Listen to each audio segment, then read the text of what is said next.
Thank you, Lauren. Thank you to everyone for joining us this evening on our session on preparing for fellowship interviews in gastroenterology. It's my pleasure to welcome our panelists today. My name is Aziz Adam. I'm a interventional gastroenterologist and the director of interventional endoscopy here at Northwestern. I'm also the fellowship director for our interventional endoscopy fellowship program. I'm joined by my co-moderator, Chris Moore. Chris has been in the game for a little over 10 years. He completed his GI fellowship at Rush University and did his transplant hepatology fellowship at Northwestern and stayed on as faculty where he has a strong interest in medical education at the medical school level and also in graduate medical education. He is the program director for the transplant hepatology fellowship. Our panelists today include Dr. Leila Kia. She's an associate professor of medicine. She's the Michael Ruckham Gastroenterology Fellowship Program Director. She's also co-director of the M2 GI module. She's mentored many students, residents, and fellows in their career planning. She completed her own residency and fellowship training at Northwestern after completing medical school at Georgetown in Washington, D.C. Her clinical interests include academic gastroenterology and esophageal disorders. We're also joined by Dr. Ronak Patel. She's an associate professor of medicine in the Division of Gastroenterology and Hepatology here at Northwestern. Her academic focus has been within medical education as it relates to clinical and professional skills development. She currently serves as the Associate Fellowship Program Director, as well as the Director of Education for the Division of Gastroenterology. Dr. Patel is also core faculty member for the Internal Medicine Residency Program, where her main role is to provide career guidance and support for all residents applying into fellowship. Our fellow participants is Claire Harrington. She's an incoming first year GI fellow at Northwestern. She just completed her residency and finished her chief year at Northwestern. She's happy to answer any questions about the application process and especially what made her want to stay purple. Terrence Rodriguez just completed his GI fellowship and is about to start his interventional endoscopy fellowship here at Northwestern. He came to us from Texas Tech University, where he did his medical school and then did his internal medicine training at Beth Israel. He has an interest in education and QI. So I think I'm just going to go ahead and kick this off. So I'm going to direct this to Dr. Kia and Dr. Patel. So tell us the golden question. What are you looking for in a fellowship applicant? Thanks, Aziz. Well, first off, thank you for inviting us and giving us this platform to share some tips with the applicants. We're very excited for the upcoming recruitment season. So hopefully this will be beneficial to all the applicants on the line. And we're very, very excited to review your applications. So, yeah, you ask the sort of $1 million question, what makes it an excellent fellow and what are the attributes that we're looking for? Um, well, I think, actually it's pretty simple. We're looking for candidates who are smart, enthusiastic, eager to learn, and are good team players. We want people here who are eager and ready and motivated to learn, who are self starters and have ideas and ambitions and passions that they want to pursue. And we're here to support them, but we want people who are going to be able to take advantage of all of the resources that we have available here for them during their training. Um, but we also want them to be nice and team players and collegial and lend a hand to a colleague who needs help or cover for somebody without complaining or necessarily asking for anything in return. And then they have to be smart and intellectually curious and be able to juggle the demands of fellowship. There are a lot of moving parts during fellowship training. It's hard. And so we're looking for fellows who are going to be able to do that. And so who are organized, who are dependable, who have a track record for showing that they can complete tasks. So to me, those are the most important attributes that I'm looking for. That sounds great and all. And Ronak, I'm going to ask you a follow-up question. So I get that, and that makes sense. What Layla says. However, how do I demonstrate that on my application and in an interview that might be only 15 to 30 minutes long? Or maybe most importantly, what do I avoid to, be a little off-putting and not represent my best self? That's a great question, Aziz. And before answering, I just want to echo Layla. Thank you for hosting this, and to the team for sort of putting this together. What a great forum and true space to be able to talk about some of these topics. I think one of the most important things, and sort of actually answering the latter part of your question first about what to avoid. Um, I think it's really important for applicants to just try to be yourself, be your genuine self. Don't try to mold yourself into what you think a program may want. That will really allow you to find a good fit for yourself. And being genuine allows you to create meaningful relationships, and while you're interviewing, you may not end up at a particular program, but you may create a connection that fosters a different sort of relationship in the future. Um, and then, sort of to the first part of the question, we recognize that there are a lot of places where an applicant may excel. Maybe that's within education or clinical research or quality. Um, and so I think it's just important for you to sort of highlight to us what drives you, what makes you excited. And then on the program side, we try to figure out, if it's a good fit and how our program can really support you.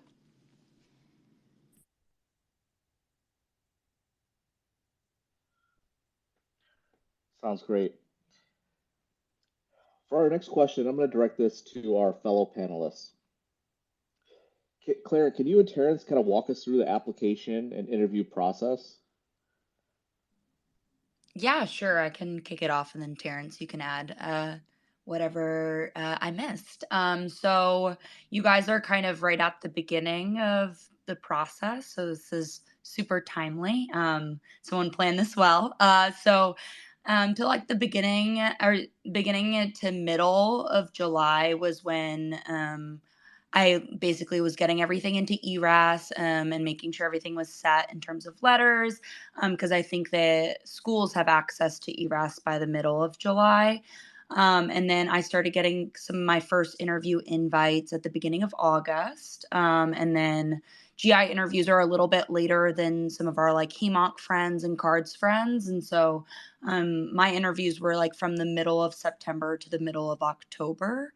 And then I think our match lists, you have to put in your list by November, and then we matched at the end of November to beginning of December, I think is like the range usually.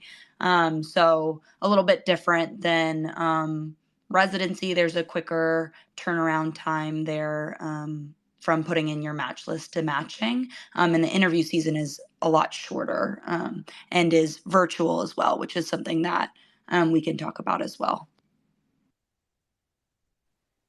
Yeah, I don't think I have too much to add. I will say around this time was probably the most stressful time for me personally, just trying to get the application together, getting my letter writers together, and just kind of figuring out who to ask, when to ask, how to ask, which I think we can talk about a little bit more as we get more into this conversation.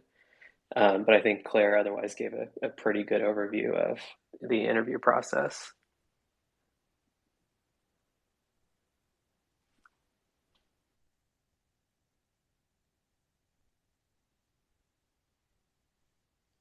Great, thank you.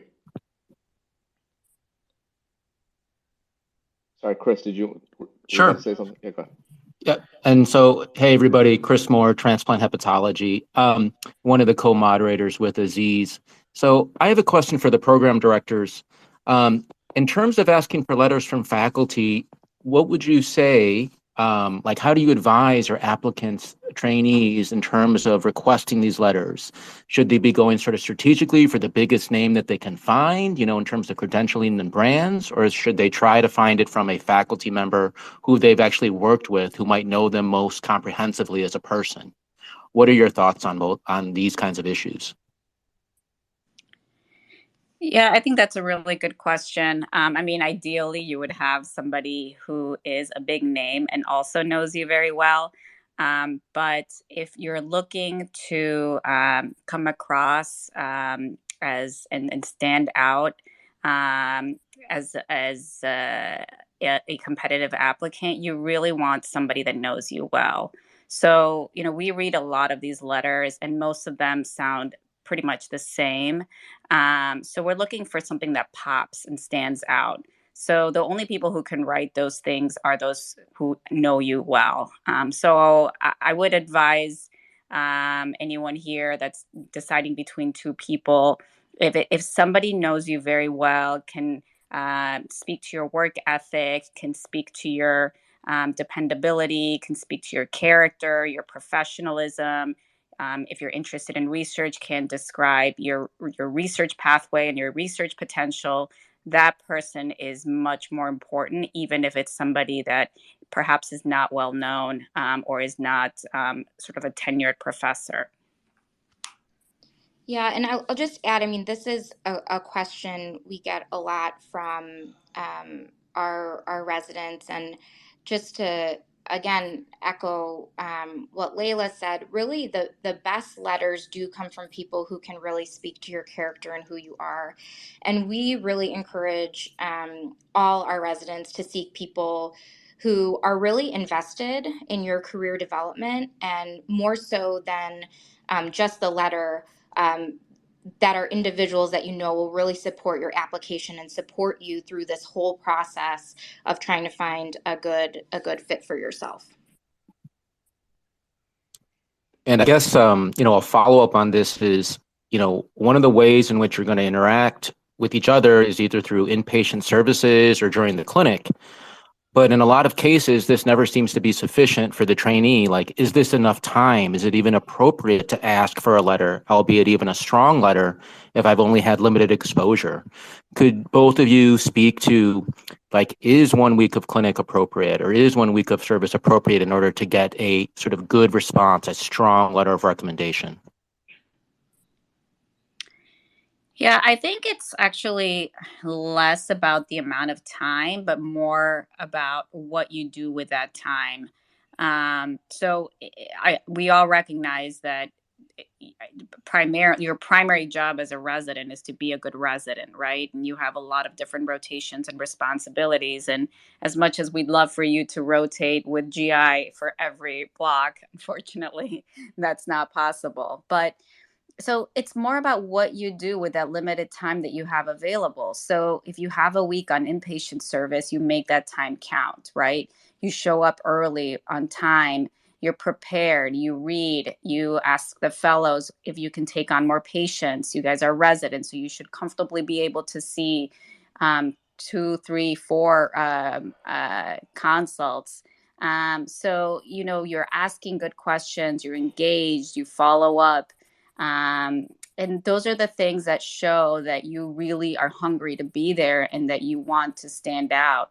And then when you finish that week, that attending will remember that and will note that. And then they can write you a very strong letter, even if it's only been a week that they've interacted with you. So again, I think it's less about the actual amount of time, but what you're doing with that time.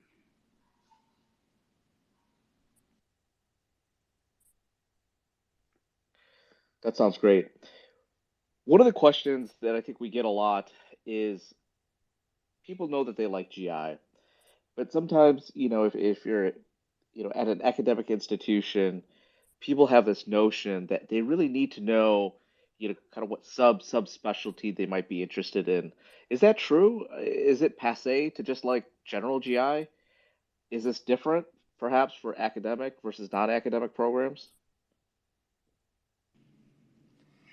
Yeah, so I think from the program leadership side, we really understand that once you're exposed to sort of all of GI, many fellows will change their initial career trajectory.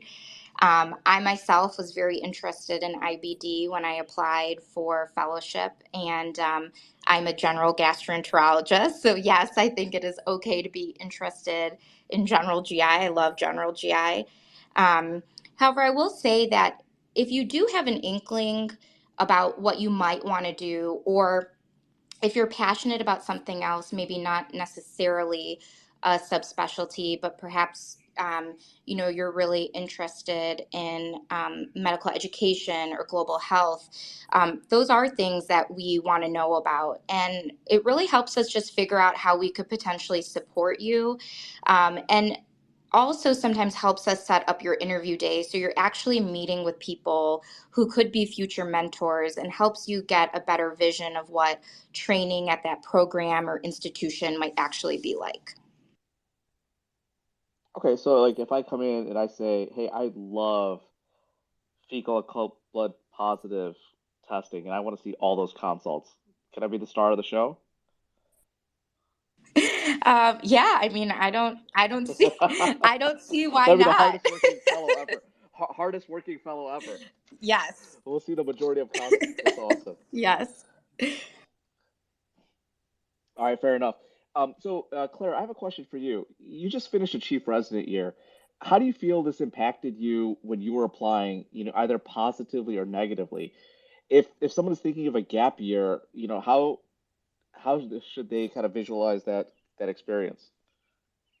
Yeah, thanks for asking that question. I thought that it was only positive. I thought that one, it like practically it allows you to get more research done. You have a whole nother year, and so I think probably a majority of people are not doing chief years, but are doing gap years. I feel like that's become more and more common, and a lot of my friends did that, and they were able to be very productive doing their nocturnist year as well as research. So I think that's a huge thing to take out of that extra year, and give yourself a little breather before diving back into fellowship. The other really valuable thing I think the chief year gave me was being able to talk and experience like leadership skills and what that looks like to be a leader, because I feel like in medicine, regardless of if you're the chair of medicine or a chief of a division, you have to have leadership skills. And so that was like a really helpful thing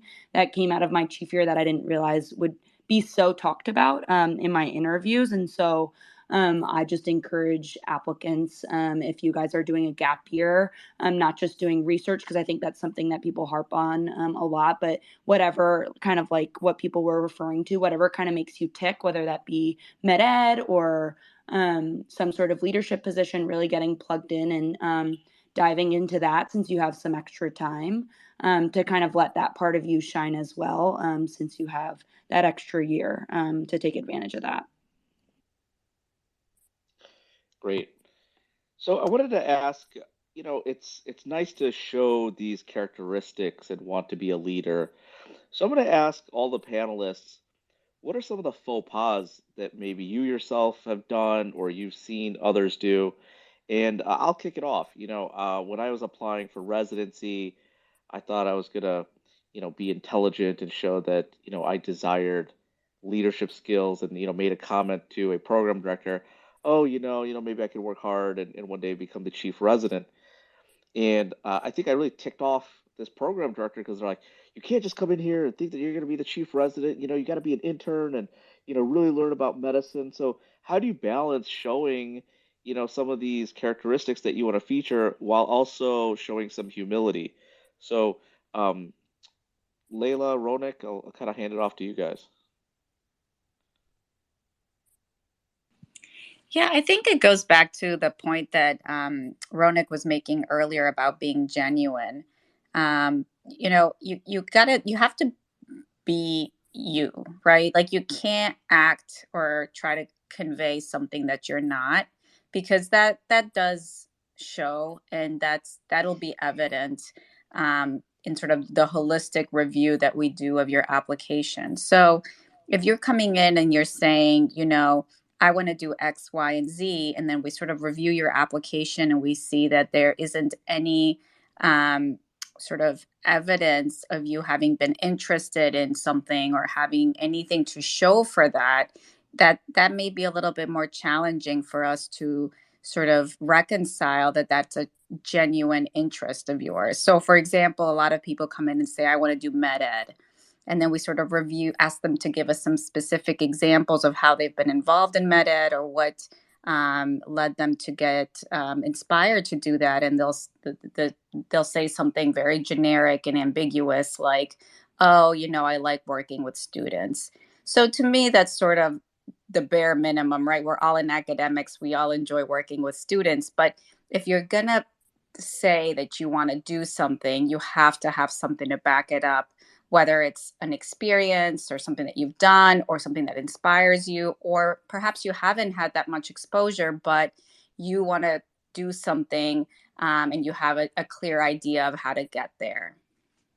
You make a great point because, I felt last year when I did interviews, everybody said they were interested in disparities.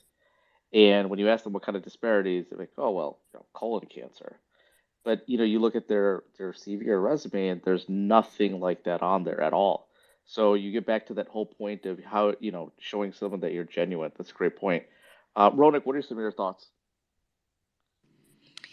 Yeah, I think the real concept of just making sure that your application supports what you're saying that you want to do is really important. Now, we just finished saying like it's okay to maybe not know exactly what you want to do, but then that usually is evidenced in your application too. Maybe you've done a few different projects within GI or a few different projects within residency that touch on different topics. Um, but just getting back to your anecdote that you said, I think one of life's greatest things is to dream big. And it's amazing to hear and then see what our fellows can accomplish. And so I think it's good to have goals. I think it's good to say, I want to be a future program director or what have you. But always just trying to be humble, realizing sometimes the steps and sort of hard work that's required to get there, and having some understanding. For example, if you want to be a grant funded researcher, not just saying that, but having some understanding of how do you actually go along that pathway and achieve those goals is helpful when you say, what you want to actually do in the future. All right. I think Chris has some questions, but before we get into that, I just want to remind all of our listeners there is a chat box in the bottom right portion of the screen, has that little message, little icon. Feel free to put your questions here, and we'll do our best to answer them live. Go ahead, Chris. Yeah. So one question I had to the directors was, how important is research when applying to fellowship? At some level, it always seems sort of quantitatively important because GI is an extremely difficult fellowship to get into. But how involved should one be? I can say personally, I am sort of a clinical guy. I do a lot of education. I did a bunch of research as I was applying through fellowship, filling out the line items, getting credentials. As one of those middle authors. You didn't really know what I was up to, but I was doing something. So how does one sort of successfully navigate this space when all the competition are also doing serious research? And how do you sort of parse out the research to say that it is high quality? Yeah, I think that's a really good question. And I think it's important, especially depending on what sort of practice environment that you end up in, that we all recognize that not all fellows are going to become researchers or have research be a major part of their career, a large percentage of their career. But I think when you're applying to fellowship, research at this stage really does show an interest in the field. And I think all of us faculty members or anyone who's participated in research on this call knows, how challenging it can really be to bring a project from conception to publication. So, more so than having a lot of, papers or studies that you're just a part of. But if a resident is actually able to take ownership, see a project through from start to finish, produce original research, it shows us a very strong level of work ethic that is somewhat challenging to accomplish when you really consider, the other demands and really clinical demands of residency.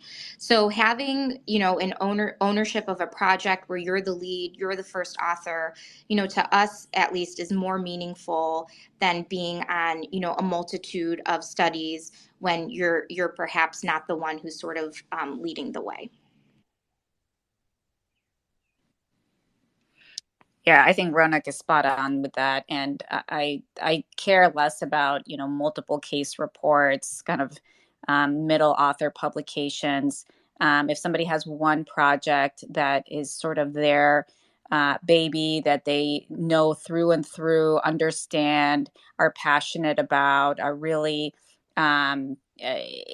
able to see from the beginning all the way through to the manuscript phase, to me that is a sign of somebody who is a closer, has good work ethic, is dependable. So again, these are all surrogates for research is a surrogate for these character traits that we're looking for, even though we acknowledge that not everybody's going to be a researcher.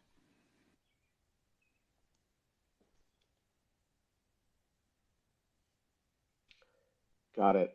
For Terrence and Claire, do you guys think it's important to kind of get yourself out there and attend national conferences as a resident?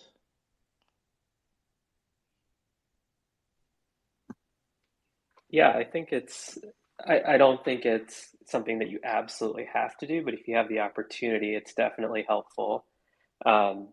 Just at DDW this past a few months ago, is very interesting to me to see residents come up to Layla and speak to her after her talks. And, you know, it may be just a fleeting moment that you're able to meet a program director or a division chief or make a connection with a program. But come interview season, I do think it probably makes a difference. And I think Layla and Rona can speak to this too, when they can put a name to an application or put a face to an application and say, oh, yeah, I remember meeting that person. So if you have the opportunity to go to a national conference, it's definitely something that you should do and something that you should make the most out of. Yeah, I totally agree. I think I was able to get a lot of opportunities. Emerging Liver Scholars is a great thing to look into if you're interested in hepatology with ASLD. And obviously, there's a focus on networking with potential mentors, potential research mentors at different institutions. But I also thought it was really cool to network with other people. I feel like the world gets smaller and smaller, like with peers. And so I thought that was a really cool experience to see other people that are interested in what you're interested in, and also have like near peers almost that are maybe one step or two steps in front of you, that can kind of give you the inside scoop on their programs and their thoughts and the true kind of pros and cons. And so another way of kind of getting some more real information on programs that you're legitimately interested in with. And then the obvious, what Terrence was talking about, which is networking with potential people that have power in terms of where you match and what have you, and creating those relationships of what I realized is fellowship was way more of a job interview of like, do I like you and do you like me, more so than what we experience with residency, which is like, please take me. And so I thought that was really interesting too. So it's also for you to see if you kind of meld with their leadership and the people that you would be working closely with. So yeah, I think it's really valuable to make those connections. And I will say that these big conferences and the GI and liver societies have specific events for networking and for allowing you to meet not only your peers that are applying to GI, but leaders in the field and things like that. So if you do make it to a conference like that, to make sure to look out for those opportunities, because I do think they're very valuable.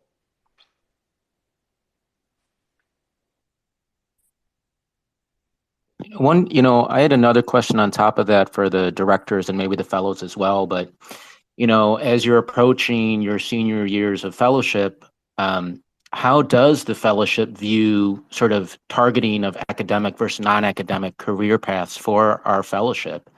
And what do we facilitate as a fellowship towards that end to get to the fellow to that next point in their career, regardless of whether it's academic or non-academic, like private practice?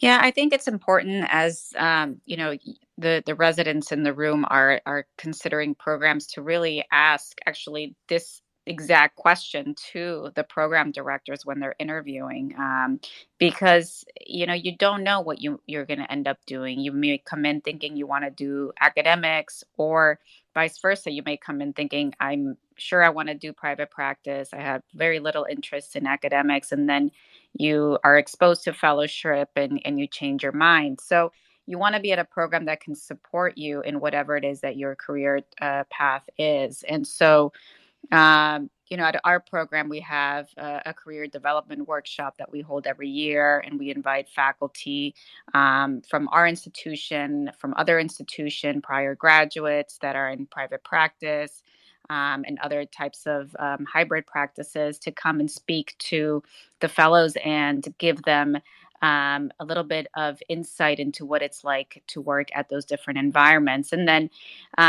we work very closely with the fellows to figure out what it is that they want to do. And once they declare a particular area of interest or a type of practice, then we work with them to prepare them to be successful in that capacity, whether that means creating a new rotation for them so that they can get exposure in a particular area. We've had fellows rotate through pediatrics that were interested in learning about that. We've had fellows go to affiliate hospitals to see what community-based practices are like. So we can tailor that experience to each fellow depending on what their interests are. But I think that's a very important question to ask when you all in the audience are going through the application process. And I think just to say for the subspecialty component, like just being program director for transplant, clearly these decisions are going to vacillate in the first couple of years. So there is time to sort it out, to meet with all the faculty who are very approachable. And for instance, if you are heading towards transplant, the idea of academic or non-academic also comes up, so much so that there is a consideration to even change the title of transplant hep to being just advanced hepatology, because it is understood that not all of our graduates who do subspecialty are going to want to go into transplant, or it's not going to be as full-fledged transplant as one would expect.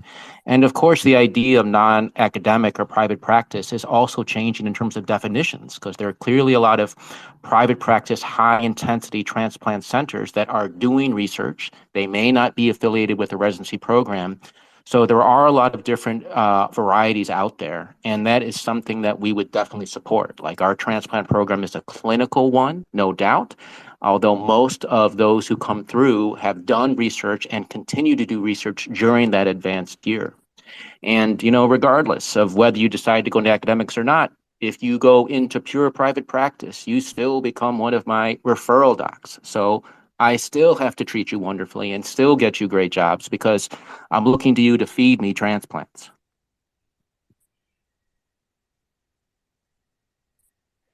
And I think it's not only important Wonderful. to ask that of your program director, but also to ask the fellows during your Meet the Fellows event.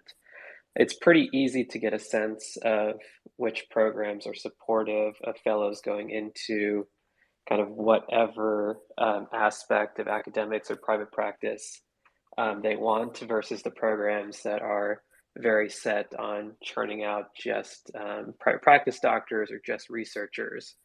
So talking to the fellows also gives you a chance to get get the feel of what the program is like and whether they'll be supportive of you in kind of whatever aspect of GI or hepatology that you decide to pursue. So I think this leads into this whole idea of identifying the culture of a program. So one of our listeners asked, do you have any advice on finding a cultural fit with a program during virtual interviews? I recall my own interview experiences, and when you go and walk through a place in their hospital, you immediately feel if this is something where you could fit in. How does that work on a virtual level? Are interviews going to be virtual for the time being, or where are we at on that? Yeah, so I do think virtual interviewing is probably here to stay for some time for a variety of reasons. But that question is a great question because it highlights what we think about a lot when we plan our interview days. Sorry, did you guys catch that? How do you really capture the culture of a program? And it's kind of hard to sometimes get that when you're doing one-on-one interviews Terrence? with faculty. But I think that one of the ways that you can sort of get a sense of that is just try to pay attention to what's happening sometimes in the downtime. Are the fellows talking with the faculty? Are the faculty talking to one another? I think a lot of programs Hello? offer some sort of virtual environment. Oh, sorry. The question was, how do you find your cultural fit? How do you find that a program is really fit for you, especially over a virtual setting? Sorry, could you not hear me talking? I think you might be having connection issues. Who? Aziz, Oh, okay. we can hear you can fine. hear me fine. Okay, so I'm Yeah, going yeah. to keep talking then. Apologies about the Terrence, the technical question was, difficulties. how do you find your fit in a virtual interview setting? How do you find that something is a good programmatic fit for you? So yeah, so as I was saying, I think some of the virtual environments, like we do a virtual happy hour that's just with the fellows, you can get a better sense of what the program's actually like by talking to the current fellows and seeing how they interact with one another, what they kind of tell you the true climate of the environment is. And a lot of programs now also have included like virtual tours that they'll either post on their websites or share with you during the actual interview day. So those are just some sort of ways you can try to capture that information.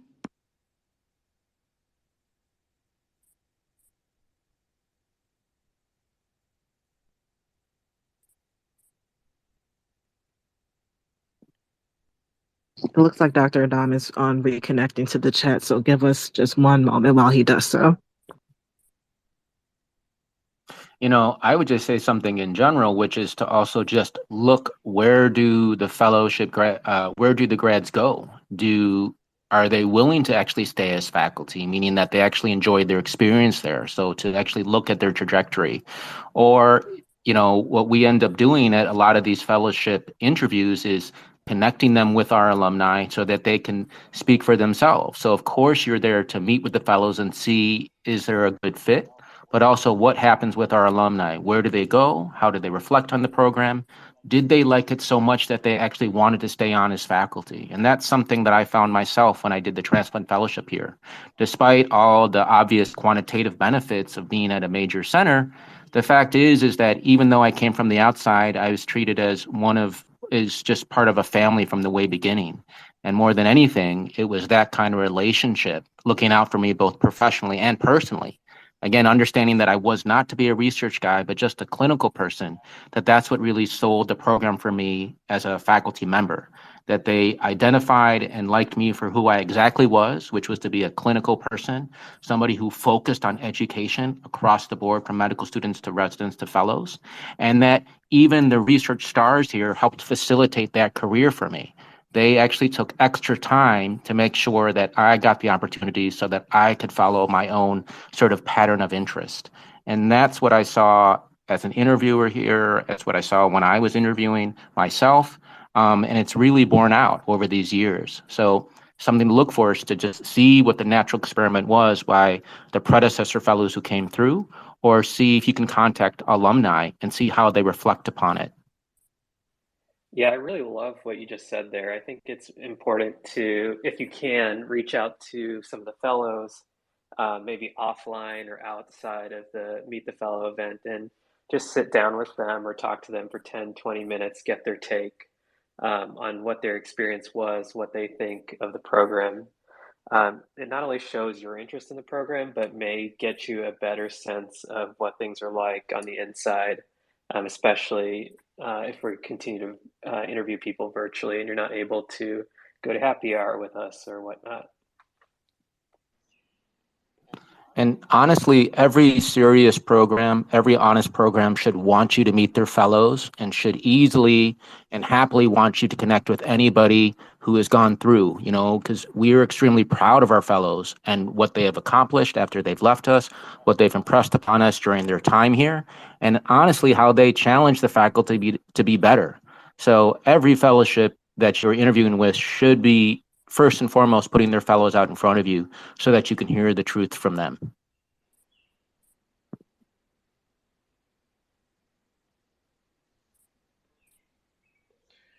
Great. Any more comments on that before we get to our next question?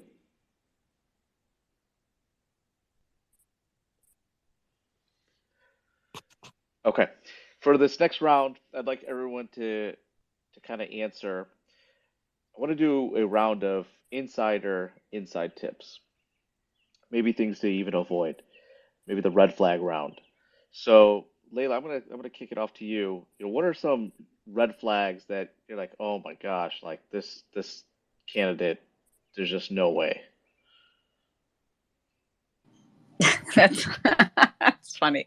Um, I think I know I keep harping on this, but the sort of being genuine to yourself is so important, right? So a red flag to me is, again, somebody that says that they, and you alluded to this earlier, is really interested in doing something that's like a kind of a hot topic now, but has nothing to show for it, right? So this year, the hot topic is AI, right? So I'm betting we'll get a bunch of people that say that they're interested in it, which is fine, obviously, because it is, everyone's really interested in it, and I'm interested in it. But is that a real genuine interest, or are you just saying that because it's kind of the cool thing or hot thing to say?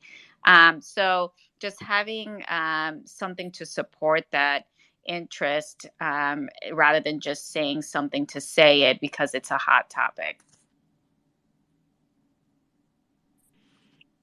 Yeah, I guess for me, I think something that I guess doesn't sit well with me um, is, if people are rude on the interview day, and that seems like a very simple thing to not do, but it's sometimes surprising how it presents itself. So you just make sure you're being as kind and respectful as you can be, as you would to anybody, but particularly to the coordinators, to the people who are putting together the day for you, to everyone you're meeting with, because a lot of time and effort goes into structuring your interviews to make sure you're meeting with people that it makes sense for you to be meeting with. And yeah, for me, I would have to say, it's about attitude, having good attitude in life, and if you're not kind to others, it just really does not come across well on an interview day.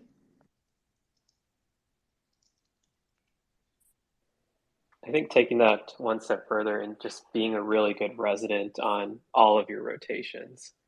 Um, if you're on nephrology and you don't put in a lot of effort, believe it or not, eventually the GI division will hear about that. So just being a really strong resident, being a really good doctor in all aspects of what you do will actually pay off dividends when it comes to interview season and when you interview, because medicine is a small world and people do talk amongst different specialties. So just being a good person, being a hard worker, really will set you apart from other people. And sorry, can I just reflect for a second on what Terrence just said? Because I know we've talked about a lot of different things this evening, but just to say it again, like the most important thing always is that first, you are a good doctor and you are a good person. And we really take stock into how your program views you, how you are as a citizen of your program as well. So everything that Terrence just said is really important.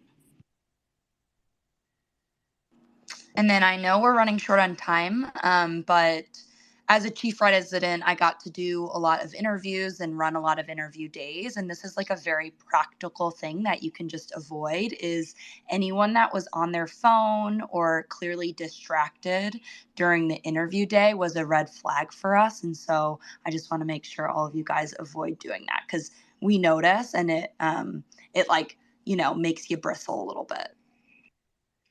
Yeah, one thing I've noticed is, there's an appropriate time and place for certain things. Asking an attending or a program director repeatedly about the call schedule probably isn't the right forum for that question. The meet the fellow events and, if something's unclear, maybe that's the right time. So it's kind of knowing your audience and who you're in front of as well that's important. Chris, what do you think? Yeah,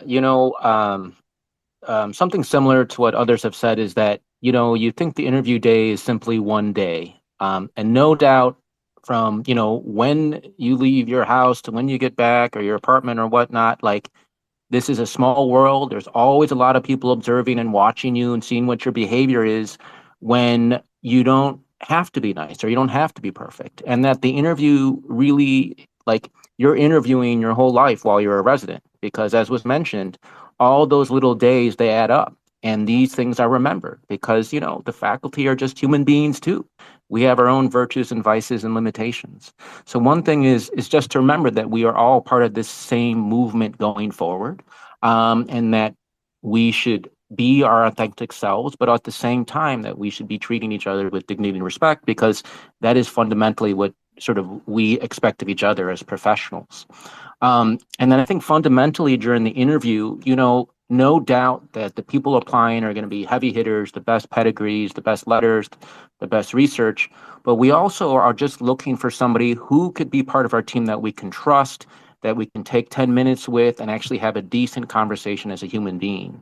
And so to be able just to express yourself, we don't need you to recapitulate all the minutia of your CV or to be able to defend all of your research, but can you handle just decent conversation such that we know that we can trust you in a moment, that you could be a fellow human being with us and get through some very difficult, sometimes days, especially on call. These are what we are looking for in our trainees, who are in fact our junior colleagues, our partners, who will be our future faculty colleagues and our colleagues within the community. Can we, entrust our efforts to people who are just fundamentally good, conversant, sociable, well-adjusted? Great point. Everybody, including myself, when they interview, always dreads the end of the interview where you're asked, do you have any questions? You very well may not, but what are some intelligent and non-intelligent questions that you can ask?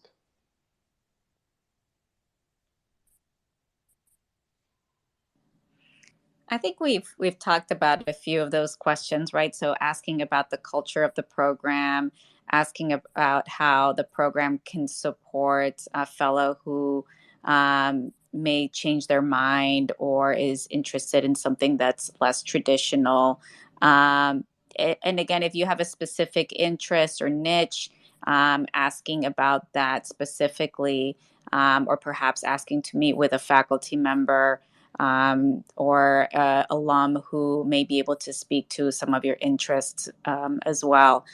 I know it's a tough question because at the end of the day, or if you're the last interviewer of the day, you may have already asked those questions, but to that interviewer, they don't necessarily know that. And so just have one or two questions prepared. And, it might surprise you that you get different answers from different people, and that may be helpful information as well. Yeah, I can share kind of the questions that I had ready for my interview days. I think one of my favorite questions to ask people if I felt stuck was, what brought you here and what keeps you here. You get some really cool answers from some people. Some people have been there for decades. Some people are new faculty. And so that was really fun to hear. And that's, you get a little taste of culture there, which I think a lot of people referred to as well. So that's one question.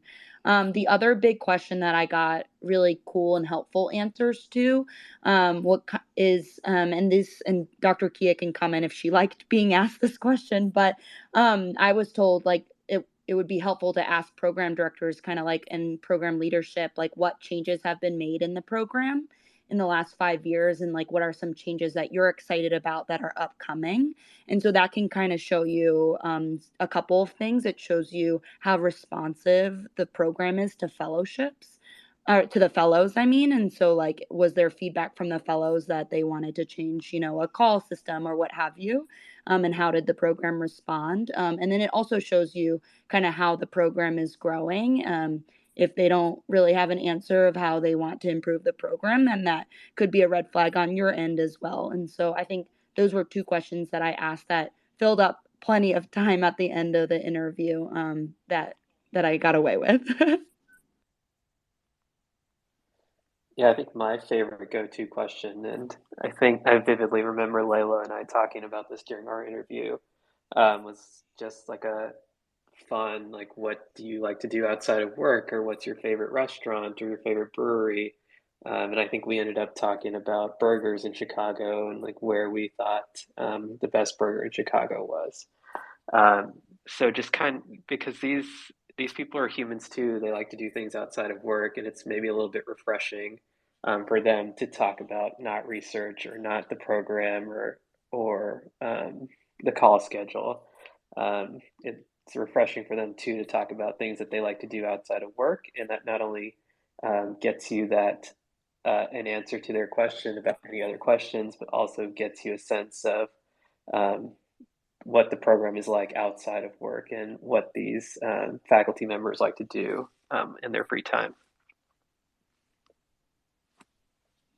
Endoscopy. Yes, I agree with that as well. Chris will say transplant.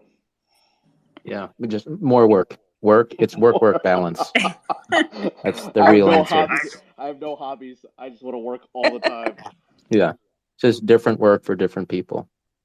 Actually, I was going to say the same thing that Dr. Kia said. Invariably, I'm sort of put at the end of the day, people are exhausted with questions. So I just sort of get a little meta question and say, meta interview. And I'm like, what did the priors ask you? I would just repeat that question, humor me, see if it's concise with what they said.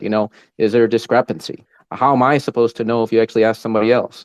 So I just tell them to ask me the same question, or they can end early and then we're both happy. It's all good. You do not have to exhaust all time, but you definitely have to exhaust sometime. Yeah, and I will say, even though the virtual platform is not as good as in person, as far as being able to read body language and just get a sense of how excited or eager an applicant is to be there, it still will come across. So, if you're not interested or kind of bored or unengaged and just kind of looking away, to me, we're all tired, right? We've all been talking to people for just as long, and we're exhausted too. So, fake it, right? Otherwise, it does come across. And you don't have to talk, if you have no more questions and you had a good conversation, the interviewer is going to say, hey, listen, this was great. Let's just end a few minutes early. And that's the end of it. But if it's just awkward silences the whole time, or you don't have anything prepared, then, that's a little bit of a red flag. So, fake it till you make it, become prepared with a few questions. And I totally agree with Terrence that I actually find it very refreshing and actually very memorable when an applicant asks me a question that kind of shows me that they're their human side. We're all humans, and we like to talk about other things outside of work. And actually, a lot of those interviews really do stand out in my mind.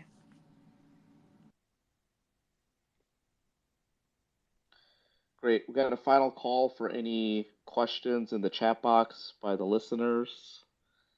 We'll be wrapping this up in the next 3-4 minutes. So, are interviews going to be virtual, or is this a institution to institution?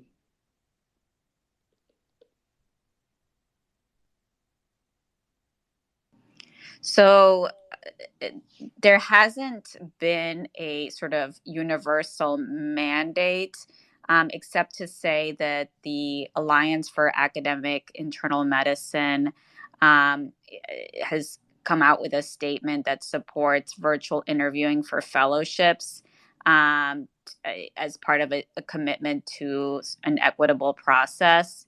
I am not aware of any fellowship programs that are offering in-person interviews. So if there are, there may be some, but I am not aware of those. We're certainly doing virtual, and that's the recommendation from the AAIM and from sort of all of the GI societies at this time.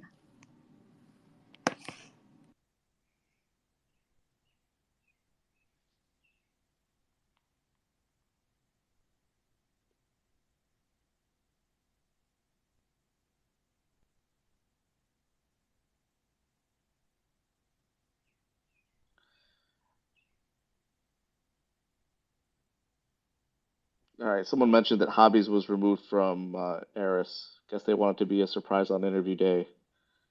Or maybe they feel that no one should have a hobby. Or your hobby's just endoscopy. Or fecal occult blood testing.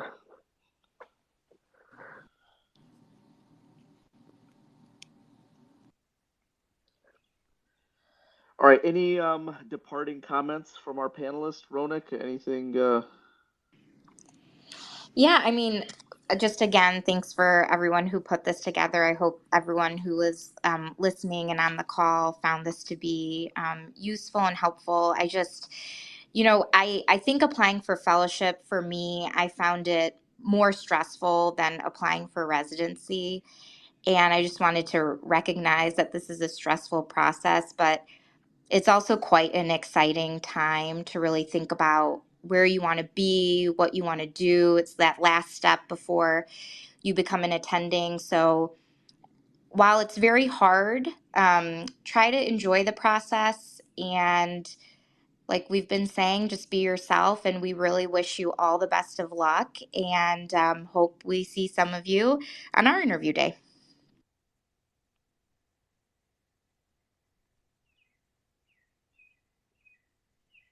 Claire, Terrence?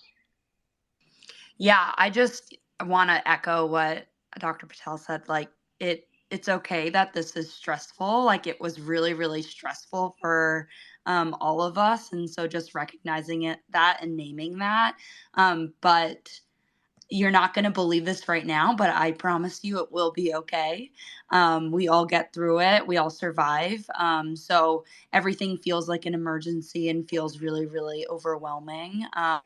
But you guys are all really great. There's a reason that you made it into your residency. There's a reason that you're interested in gastroenterology. And you guys are all smart and will be successful regardless of what you do. Yeah, I'll echo that and say very, very stressful. And I think it's really great to hear other people talking about that and just calling that out because I think a lot of residents out there are feeling the stress and maybe think that they're the only ones, but they're not.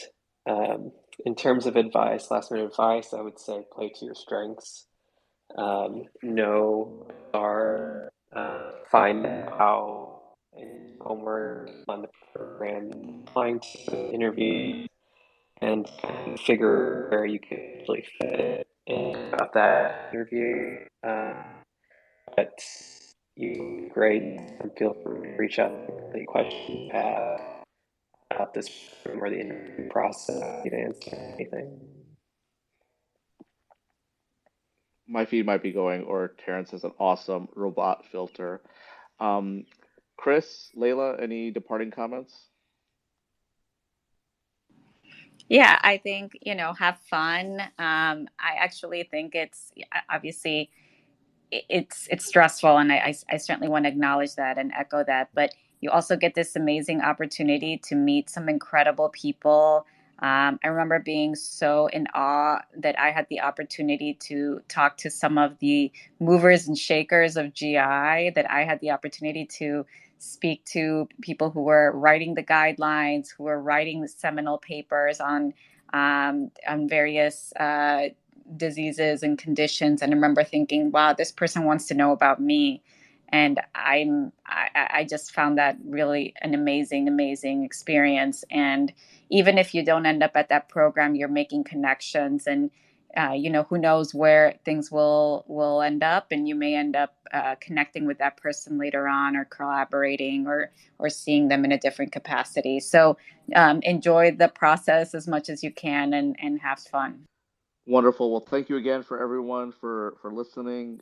If you missed portions of this, this will be available in full in a recording. Thank you, everyone.